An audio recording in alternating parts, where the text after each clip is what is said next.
ہمیں جیب خرچ کے طور پر وی ریسیوڈ جو ہمیں جو بھی ملتے تھے was to be put into a money box, وہ بھی ہم نے اپنے گلے میں ڈالنے ہوتے تھے. جس برتن میں رقم جمع کرتے اسے گلہ بولتے ہیں، کہتے ہیں وہاں ہم نے ڈالنے ہوتے تھے. وی ریسیوڈ جو ہمیں ملتے تھے. And during our early childhood, اور ہماری جو ابتدائی بچپن تھا، لائنل اور سیلویا یہ اس کی بہن اور بھائی ہیں.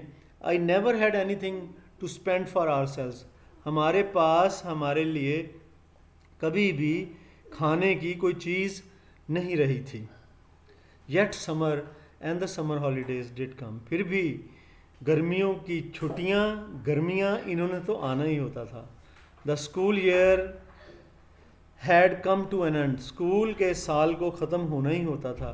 And one did find oneself, اور کسی کو بندے کو جو ہے وہ کھڑا ہوتا بندہ کہتا ہے ون سیلف ایٹ اسٹینڈنگ، کہاں پر بائی دا ٹرنکس، صندوق ساتھ میں لیے ہوئے اور سوٹ کے ساتھ میں لیے ہوئے، آؤٹ سائڈ نمبر 6. یہ اب اس اسٹاپ کی بات کر رہا ہے جو کہ بس کا اسٹاپ ہے، ملر فیلڈ پلیس یہ اسٹاپ کا نام ہے. وہاں پر کہتا ہے کہ میں کھڑا ہوتا گرمیوں کی چھٹیوں کے لیے. اب یہ جو ہے نا اپنے پیرنٹل جو ولیج ہے اس میں جانے کے لیے تیار ہیں، نانا نانی یا دادا دادی کے گاؤں میں. دیٹ واز ٹو کنوے، اور کہتا ہے کہ ویٹنگ فار دا ٹیکسی، وہاں پر ٹیکسی کا ہم انتظار کرتے. گلوریس وہیکل، کہتا ہے جب بڑی شاندار قسم کی گاڑی وہیکل لگتی تھی وہ ان زمانے میں، بچپن کی بات کر رہا ہے. واز ٹو کنوے، وہ ہمیں اس نے لے کے جانا ہوتا، اس ٹیکسی نے. کنوے کا مطلب ہوتا ہے ٹرانسپورٹ کرنا، لے کے جانا. دا فیملی اور خاندان کو، اور اٹس لگیج یا اس کے سامان کو، ٹو دا ریلوے اسٹیشن کی طرف. جی اسٹوڈنٹس، یہ ہمارا چیپٹر نمبر 4 تھا جو اختتام پذیر ہوا. انشاءاللہ نیکسٹ چیپٹر جو ہے ہمارا آن ڈسٹرائنگ بکس ہے. اس کے ساتھ بلکہ ابھی اس کے کویشچن آنسرز کا سیشن رہتا ہے، اس کے ساتھ نیکسٹ لیکچر میں آپ کی خدمت میں پھر حاضر ہوں گے. فی امان اللہ.